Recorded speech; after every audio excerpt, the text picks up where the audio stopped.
নমস্কার বন্ধুরা, আমি আছি আজ শিলিগুড়ি। হ্যাঁ, ভারতবর্ষের পশ্চিমবঙ্গ রাজ্যের শিলিগুড়ি, যেটা উত্তরবঙ্গের শিলিগুড়ি আর কি, সেই শিলিগুড়ি। তো শিলিগুড়ি কেন, আর শিলিগুড়ি করিডোর আর মহানন্দা ব্রিজ দেখতেই পাচ্ছেন। তো আরো এখানে আরো আমি ভিডিও অনেক কিছু তুলে ধরেছি। খুবই ব্যস্ততম একটি শহর, এবং এই শহরটি এক প্রকার বলা চলে এই আসাম বা 8টি রাজ্যের একটি লাইফলাইন এমনও বলা চলে। এই ছোট্ট সরু এই শিলিগুড়ির যে চিকেন নেক, এই নামটা তো আমরা সবাই পরিচিত। তো এই নামটা পরিচিতি আছে, আমরা সবাই অনেকদিন যাবতই শুনেছি। আজকে কেন এই শিলিগুড়ি নিয়ে, আমরা তো অনেক আগে অনেক ভিডিও হয়েছে, অনেকে এসে, তো আজকে হঠাৎ করে আমি কেন এই শিলিগুড়ির কথাটা উল্লেখ করলাম, বা শিলিগুড়ির নিয়ে আজকে আমি ভিডিওটা কেন করতে গেলাম। ঠিক আছে, এই চিকেন নেক্স নিয়ে ভিডিওটা করার উদ্দেশ্য কি? নিশ্চয়ই এর পেছনে কোনো ভূ রাজনৈতিক কোনো কিছু তথ্য আছে। চীন কিন্তু এমন ভাবে একটি খেলা খেলছে, ভারতবর্ষের যে শিলিগুড়ি এই চিকেন নেক্স, এটাকে বন্ধ করে দিতে পারে যে কোনো মুহূর্তে। হ্যাঁ, এমনই একটা চাল চালছে ভুটানকে নিয়ে। ঠিক আছে, ভুটানের সাথে একরকম চুক্তি করছে। ঠিক আছে, তো সেই চুক্তি, তো কি চুক্তি করছে এবং তাতে ভারতবর্ষের কি আগামী দিনে থ্রেট হতে চলেছে। যেমন এক নাম্বার, যদি উত্তর মানে সেভেন সিস্টার বা এই যে এটা 8টা যে উত্তর পূর্বাঞ্চল, এটা একদম পুরোপুরি ভারত ইন্ডিয়ার থেকে কিন্তু একটা আলাদা হয়ে যাবে। শুধু এই চিকন সরু এই জায়গাটি যদি চীন যদি এটা ক্যাপচার করে নিতে পারে, বা এখানে যদি কোনো ধরনের ডিস্টারবেন্স তৈরি করে ফেলে, তাহলে পারবে। এটা খুবই গুরুত্বপূর্ণ ভারতবর্ষের কাছে, এবং সিকিউরিটি থ্রেট এটা এক প্রকার বলা চলে। তো এর জন্য ভারতবর্ষ কি কি প্রিপারেশন নিয়েছে, এবং আগামী দিনে যদি কোনো দিন ধরো চীনের সাথে কোনো ধরনের হয়, যুদ্ধ শুরু হয় দিয়ে অরুণাচল বা ওই সমস্ত এলাকা নিয়ে, বা অন্য কোনো দিক দিয়ে যদি চীনের সাথে কোনোদিনও দ্বন্দ্ব শুরু হয়, ভারতবর্ষের যদি যুদ্ধ শুরু হয়, তাহলে কিন্তু চীন এই জায়গাটাকে হাতিয়ার হিসেবে কাজে লাগাচ্ছে। যেমন আমরা দেখেছি ওই কিছুদিন যাবত দেখেছি যে হরমুজ প্রণালী, সেই হরমুজ প্রণালী নিয়ে আমরা অনেক কিছু শুনতে পাচ্ছি, যে কেন এই জায়গাটায় কিন্তু ইরানের একটা সারা বিশ্বকে স্তব্ধ করে দেওয়ার মতন একটি মরণ ফাঁদ কিন্তু ওই জায়গায় এঁটে রেখেছে। ওই জায়গাটা, এই হরমুজ প্রণালীটা বন্ধ করে দেওয়াতে কিন্তু আজকে কিন্তু সারা বিশ্বে হাহাকার পড়ে গিয়েছে, পেট্রোল ডিজেল গ্যাস মানে সবকিছুর দিক দিয়ে। তো ঠিক ঠিক সেই ইয়েতেই কিন্তু চীনও কিন্তু একই চাল চালছে ভারতবর্ষের উপরে। হ্যাঁ, এমন ভাবেই চাল মানে গুটি সাজাচ্ছে তারা। তো সেটা এই চিকেন নেক্সটকে ইসে করে, যদি আগামী দিনে ভারতের সাথে চীনের যুদ্ধ হয় অরুণাচল প্রদেশে বা অন্য কোনো দিক দিয়ে হয়, তাহলে তারা এক মুহূর্তের জন্য এই সাইডটা এইটাকে বন্ধ করে দিতে পারলে কিন্তু এইদিকে আর কোনো কিছু পৌঁছাবে না। তাই বলে কি ভারতের কোনো কিছু এই জায়গায় প্রস্তুতি নেই? হ্যাঁ, সবকিছুই আজকে আমরা এই ভিডিওতে জানবো। এবং নমস্কার বন্ধুরা, আমি অরূপ। আর আমার এই ভিডিও যদি ভালো লাগে, অবশ্যই চ্যানেলটাকে সাবস্ক্রাইব করে ভালোবাসা দিয়ে পাশে রাখবেন। আপনাদের ভালোবাসা পেয়ে আগামী দিনে এগিয়ে যেতে চাই। তো যারা নতুন আছে অবশ্যই সাবস্ক্রাইব করবে এবং শেয়ার করে দিবে প্রয়োজনে, তার কারণ অত্যন্তই গুরুত্বপূর্ণ। আর আমার এই চ্যানেলে ভূ রাজনীতি বিষয় নিয়ে বিভিন্ন ধরনের যে সমস্ত খবরগুলো আছে, যেগুলো আমরা হয়তো জানি না, অজানা বা জানা তথ্য সবকিছু যেটাই আলোচনা করে সম্পূর্ণই অথেন্টিক নিউজ আমি এখানে প্রদান করি। কোনো ভুয়ো তথ্য প্রদান করি না, আমি দেখাই না কাউকে, সেটা আমি সবসময়। তো সেই যাই হোক, আজকে আমার যে ভিডিওটি আছে তো সেটা শুরু করছি, কিভাবে ভারত এটা মোকাবিলা করছে, বাকি আশয় আছে, সবকিছু আমরা আশয় বিষয় এখানে দেখব। ঠিক আছে, তো ভারতের মানচিত্রের দিকে তাকালেই কিন্তু সবচেয়ে সরু যে জায়গা অংশটি আমরা দেখি, তাকে বলা হয় আমরা চিকেন নেক্স। হ্যাঁ, শিলিগুড়ি করিডোর এক কথায় বলা চলে। সেটি এখন ভারতের এক সবচেয়ে বড় মিলিটারি হটস্পট হতে চলেছে।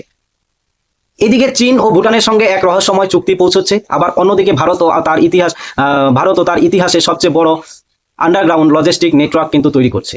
এই চিকেন নেককে মোটকে দেওয়ার জন্য কিন্তু যে স্বপ্ন চীন দেখছে, তার জবাবে কিন্তু ভারত প্রায় 40 কিমি দীর্ঘ এক অদৃশ্য রেলওয়ে তুলছে। আজ এই ভিডিওতে আমরা ফাঁস করব সেই সব গোপন তথ্য। এবং এখানে আমি এই জায়গায় ভারত মানে যেটা সবার প্রথমে যেটা বলেছিলাম, যে এই ভুটানের সাথে চীনের যে চুক্তি হচ্ছে, তা ভারতের পিঠে কি ছুরি মারছে চীন? এটা আমার একটা পয়েন্ট করেছি।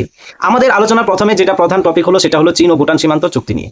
এই যে 2026 মে মাসে দাঁড়িয়ে কিন্তু আজ আমরা দেখতে পাচ্ছি যে চীন ভুটানকে এক ল্যান্ড সোয়াপ বা জমি বিনিময়ের অফার করেছে। কেন হঠাৎ করে চীন ভুটানকে জমি অফার করছে, ল্যান্ড বিনিময় করছে? এটা কি?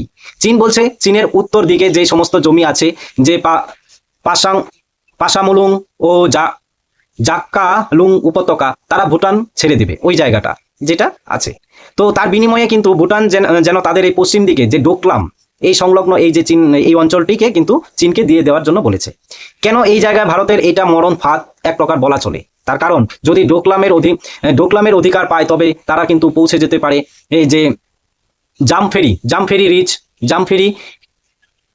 রিজ নামক একটি উচ্চ স্থানে, যেখান থেকে ভারতে মানে 20 থেকে 25 কিলোমিটার দূরেই কিন্তু শিলিগুড়ি করিডোর। আর চীন এখন থেকেই সরাসরি ভারতের রেল লাইন ওই জায়গা থেকে কিন্তু চীন ভারতের রেল লাইন ও সেনাবাহিনীর যে গতিবিধি খালি চোখে দেখতে পারবে। আর হঠাৎ যুদ্ধের আগেই, যে কোনো যুদ্ধ শুরু হওয়ার আগেই যদি এই জায়গায় আর উপর যদি অ্যাটাক করে দেয় চীন, তাহলে কিন্তু ওই তাহলে কিন্তু ভারত এক প্রকার নিচু হয়ে যাবে। এবং এই চুক্তিতে ভারতের জন্য কিন্তু চিকেন নেক্সের জন্য মানে এই সময়ে কিন্তু একটি ভারতের হুমকি হয়ে দাঁড়িয়েছে। তো ভারত কি তার বিকল্প ব্যবস্থা নিচ্ছে না? তার কি বিকল্প কোনো কিছু পরিকল্পনা করছে না যে এটাকে কিভাবে মোকাবেলা করা যায়, আর এটা প্ল্যান এ, প্ল্যান বি, এবং সেটাকে কিভাবে রক্ষা করা যাবে, এবং তারা এই উত্তর পূর্বাঞ্চলের সাথে এই রোডটা ছাড়াও অন্য কোনো রোড দিয়ে কি যোগাযোগ করতে পারবে কিনা, সেই সমস্ত কিছু কি ভাবেনি? হ্যাঁ, অবশ্যই করেছে। ভারতের কয়েকটি প্ল্যান আছে, সেই প্ল্যানগুলো আমি এখানে আমার ভিডিওতে তুলে ধরছি। কিন্তু ভারতে এখন আর কিন্তু 1962 সালের যে ভারত সেটা নয়। চীন যদি এই উপরে ফাঁদ পাতে, ভারত তার জবাব দিতে জানে কিন্তু মাটির নিচে দিয়ে। হ্যাঁ, একদম ঠিক। আপনারা জানেন যে শিলিগুড়ি করিডোরকে সুরক্ষা করতে কিন্তু ভারত প্রায় 40 কিমি দীর্ঘ একটি আন্ডারগ্রাউন্ড রেল কানেক্টিভিটি তৈরি করছে। গভীর ও প্রযুক্তি এখানে মাটির নিচে প্রায় 30 মিটার নিচে এই টানেল তৈরি করা হচ্ছে। কেন? যাতে শত্রু দেশের স্যাটেলাইট বা ড্রোনের দ্বারা বুঝতে না পারে যে কোন দিক দিয়ে ভারতের ট্যাঙ্কার মিসাইল মুভ করছে। একদম অত্যন্ত গুরুত্বপূর্ণ। আর এটা সব থেকে বেশি আমরা কিন্তু এই চিকেন নেক্সের যে এই ইয়েটা শুরু হয়েছে, আমরা কিছুদিন আগে শুনেছিলাম বাংলাদেশ থেকে শুনেছিলাম যে 7 চিকেন নেক্স দখল করে নেবে, 7 সিস্টার দখল করবে, তারপরেই মানে ভারতবর্ষ এখানে কাজ শুরু করেছে এই সমস্ত কিছু। কিন্তু আসলে কিন্তু আদৌ কিন্তু তা ছিল না। আর বাংলাদেশের যে সমস্ত ইয়ে আছে যারা বলছিল যে চিকেন নেক্সটা ওরা কেটে দিবে, এদিকে ইয়ে করবে, 7 সিস্টার নিয়ে নেবে, তো তাদের তো সেই ক্ষমতাটা নেই। যেটা পরিষ্কার অর্থে ভারতবর্ষের সাথে লড়াই করার মতন কিন্তু বাংলাদেশের সামরিক দিক দিয়ে কিন্তু এতটুকু প্রস্তুতি নেই যেটা পারবে। ভারতের চিন্তা ছিল এই জায়গায় যে এর পিছনে বাংলাদেশের এই উগ্র যে সমস্ত যারা কথা বলছিল তাদের পেছনে কি অন্য কোনো বিদেশি পরাশক্তি কি কাজ করছে কিনা, সেই দিকটা চিন্তা ভাবনা করেই কিন্তু ভারতবর্ষ কিন্তু সেই গুটিটা আগেই কিন্তু সাজাচ্ছিল। হ্যাঁ, একদম তাই। তখন ভারত কিন্তু শুধু আমরা সবাই যেটা দেখছি যে হ্যাঁ, বাংলাদেশ থেকে কিছু সংখ্যক লোক আমাদের বলছে যে চিকেন নেক্সট কেটে দেবে, 7 সিস্টার নিয়ে নেবে, কিন্তু তারা কি এটা কি আদৌ পারতো না। তাদের পিছনে ব্যাকআপ কে দিচ্ছে, সেই জায়গাটাকে ধরার জন্য ধরতে পেরেছিল বলেই ভারতবর্ষ কিন্তু সেই চিকেন নেকটাকে সুরক্ষিত করার জন্য কিন্তু অনেকগুলো গেরিসন তৈরি করেছে। তার পাশাপাশি কিন্তু এই আন্ডারগ্রাউন্ড রেলওয়ে প্রজেক্ট করেছে। তো আরো অনেক কিছু কিন্তু ব্যবস্থা এখানে করেছে। S-400 missile air defence system সেটাকে মোতায়েন করেছে। তো আরো অনেক কিছু এমন করেছে, আমি সম্পূর্ণটাই বলছি ভিডিওতে। তো কানেক্টিভিটি, এই আন্ডারগ্রাউন্ড রুটটি মূলত 3 মাইল হাট থেকে কিন্তু রাঙ্গাপানি এবং বাগডোগরা অঞ্চলে এমনভাবে যুক্ত করেছে যে যুদ্ধের সময় মূল হাইওয়ে বা ব্রিজ যদি ধ্বংস হয়ে যায় গোলাবর্ষণে, ঠিক আছে, মাটির নিচ দিয়ে রসদ ও ভারী সরবরাহ জারি থাকবে। এতে ভারতের একটি অদৃশ্য লাইফলাইন হয়েছে। হ্যাঁ, আর সামরিক দিক দিয়ে যেটা আমি বলেছি, কিষানগঞ্জ ও ধুবড়িতে কিন্তু একটি শিল্ড, যেটা আলাদা গেরিশন, নিরাপত্তা আরো নিশ্ছিদ্র করতে ভারত সরকার কিন্তু এই অঞ্চলটিকে 3টি বিশাল সামরিক গেরিশন বা কন্টেনমেন্ট কিন্তু গড়ে তুলেছে। একটি হলো লাচিত যে ধুবড়ি সেই অঞ্চলে, তো সেই ধুবড়ি ব্রহ্মপুত্র নদীর তীরে ধুবড়িতে এই গেরিশনটি তৈরি করা হয়েছে। মূল কারণ হলো বাংলাদেশ সীমান্ত দিয়ে আসা যে কোনো থ্রেট বা চিকেন নেক্সের দিকে উত্তর পূর্ব দিককে রক্ষা করবে। আর কিষানগঞ্জ ও চোপড়ার যে গেরিশনটা সেটা করেছে সেটা হচ্ছে বিহারের কিষানগঞ্জ এবং পশ্চিমবঙ্গের উত্তর দিনাজপুরের চোপড়াতে নতুন সামরিক পরিকাঠামো তৈরি হয়েছে। এর ফলে কিন্তু শিলিগুড়ি করিডোরে দক্ষিণ দিক থেকে এখন কিন্তু সম্পূর্ণভাবে ভারতীয় সেনাবাহিনীর নিয়ন্ত্রণে। চীন যদি উত্তর দিক থেকে চাপ দেয়, তবে ভারত কিন্তু দক্ষিণ দিক থেকে সৈনিক সরবরাহ বজায় রাখতে পারবে। তাছাড়া এই ভারতের যে সামরিক শক্তি, এই জায়গায় কি কি সামরিক শক্তি এখানে ডেভেলপমেন্ট করেছে এবার দেখছি যে এখানে কিন্তু ভারতে এই ত্রিশক্তি কোর, হ্যাঁ, তো ত্রিশক্তি কোর শিলিগুড়ির কাছে সুকনাতে যে ভারতের হেডকোয়ার্টার আছে, তো এর অধীনে কিন্তু 3টি শক্তিশালী মাউন্টেন ডিভিশন রয়েছে। এখানে কিন্তু প্রায় 50 থেকে 60 হাজার জওয়ান 24 ঘন্টায় কিন্তু ওই এলাকা পাহারা দিচ্ছে। আর হাসিমারা এয়ারবেস, এখানে কিন্তু মানে উঠছে কিন্তু ভারতের সবচেয়ে শক্তিশালী যুদ্ধ বিমান রাফেল। তাছাড়া তো আরো অনেক কিছু আছে। আবার তাছাড়া কিন্তু এই করিডোরের আকাশ সীমানাকে রক্ষা করার জন্য কিন্তু মিসাইল মানে ওই এয়ার ডিফেন্স সিস্টেম যেটা আছে উত্তরবঙ্গে কিন্তু S-400 transfer air defence system, আর তার পাশাপাশি আরো অনেক এয়ার ডিফেন্স সিস্টেম আছে এখানে, এবং ব্রহ্মোস মিসাইল রেজিমেন্টও কিন্তু মোতায়েন করা হয়েছে। আকাশ থেকে যে কোনো ড্রোন বা মিসাইল সেগুলোকে রক্ষা করতে পারবে। তো এটা তো ভারতে এই দিক থেকে প্রস্তুতি নিয়েছে। এটা হলো ভারতের প্ল্যান এ।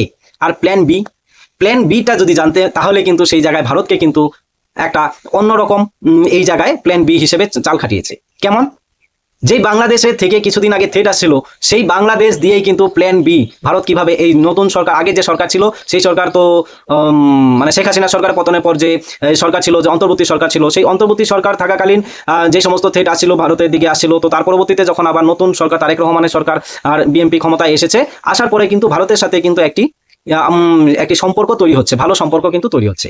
এবং এই সম্পর্কের মধ্যে আমি আগের একটি ভিডিওতে আমি বিস্তারিত আলোচনা করেছিলাম যে এই সম্পর্কে কি কি হতে চলেছে, এবং সেখানে ভারতবর্ষের মানে বাংলাদেশের ভিতর দিয়েও কিন্তু ভারতের পণ্য যাবে, ত্রিপুরা বা উত্তর পূর্বাঞ্চলে কিন্তু যাবে, সেটার জন্য ভারতের ট্রানজিট ফি বা মানে বাংলাদেশে নিবে, সেটা দিবে। তো এমন আরো অনেক কিছু বিষয় ছিল, সেগুলো নিয়ে আমি ভিডিওটা করেছিলাম, ঠিক আছে। তো এখন ভারতবর্ষ কিন্তু আরেকটা যেটা প্ল্যান বি, সেটা হচ্ছে এই বাংলাদেশে দিয়েও কিন্তু এখানে পাঠাবে। আরেকটা গুরুত্বপূর্ণ বিষয় হচ্ছে, যদি বাংলাদেশ দিয়ে যদি এদিক দিয়ে অসুবিধা হয়, সেক্ষেত্রে আরেকটা দিক আছে মিয়ানমারের দিক দিয়েও কিন্তু এই জলপথে কিন্তু এই রসদ পৌঁছাতে পারবে। তো এখানে প্ল্যান বি সি কিন্তু সব মোটামুটি রেডি করা আছে, যে কোনো ধরনের থ্রেট যদি চিকেন নেক্সের উপরে যদি আসে, সেক্ষেত্রে ভারত কিভাবে এটা মোকাবিলা করবে তা কিন্তু সম্পূর্ণ বললাম। আর ভুটানের সাথে যে এখন যে আমি শেষে যে কথা বলবো, সেটা হচ্ছে চীন ও ভুটানের চুক্তি। ভারতে এই জন্য কিন্তু ভয়ের কারণ ঠিকই, কিন্তু ভারতের কিন্তু আন্ডারগ্রাউন্ড যে কানেক্টিভিটি তৈরি করছে, এবং ধুবড়িতে আরো নতুন গেরিশনগুলো প্রমাণ করে দিচ্ছে যে ভারত যে কোনো পরিস্থিতি মোকাবিলা করার জন্য প্রস্তুত। চীন ঘাড় মটকাতে এলে তাদের হাত ভেঙে দেওয়ার মতন সম্ভাবনা কিন্তু ভারত মানে এক প্রকার রেডি করে রেখেছে। আপনার কি মনে হয়, ভারত কি পারবে চীনের প্রভাব থেকে ভুটানকে চীনের প্রভাব থেকে মুক্ত রাখতে? আর এই মাটির নিচে 40 কিমি যে রেল লাইন যে যুদ্ধের মোড় ঘুরিয়ে দেবে, তা অবশ্যই ঘুরিয়ে দিবে কিনা তা অবশ্যই কমেন্টে জানাবেন। আর আমি ওরূপার আমার এই চ্যানেলে যারা নতুন, অবশ্যই যদি ভিডিওটি ভালো লাগে, যদি তথ্যপূর্ণ যদি মনে হয়, তো লাইক কমেন্ট শেয়ার করবেন। আর নতুন যারা, তো অবশ্যই সাবস্ক্রাইব করতে কিন্তু ভুলবেন না। তো সবাই ভালো থাকবে, সুস্থ থাকবে, আবারও দেখা হচ্ছে পরবর্তী ভিডিওতে। জয় হিন্দ।